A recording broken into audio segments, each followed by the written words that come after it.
Saudara Menteri Pertahanan Prabowo Subianto meminta pejabat pertahanan dan militer dari seluruh dunia mengeluarkan deklarasi penghentian perang Rusia-Ukraina. Prabowo mengusulkan 5 saran untuk mengakhiri perang Rusia-Ukraina. Menteri Pertahanan Prabowo Subianto meminta Rusia dan Ukraina menghentikan permusuhan ketika ia menjadi pembicara di International Institute of Strategic Studies, Shangri-La Dialogue. Prabowo mendorong ada negosiasi perdamaian dan mengusulkan saran resolusi konflik Rusia-Ukraina. Prabowo mengusulkan penerapan gencatan senjata terhadap kedua belah pihak dan membentuk zona demilitarisasi dengan mundur 15 km dari posisi depan masing-masing pihak.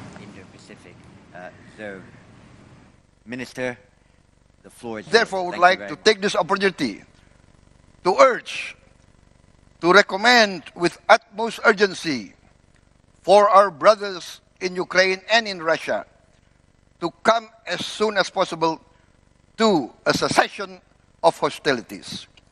I propose that the Shangri-La Dialogue find a mode of declaration urging both Ukraine and Russia to immediately start negotiations for peace. I propose the general outline of the peace plan as follows. First, a ceasefire in place. That is, a cessation of hostilities in place at the present positions of both conflicting parties.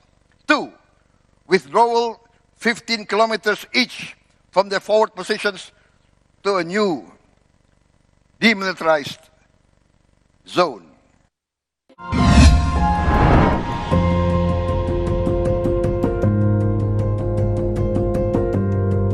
Kompas TV, Rumah Pemilu.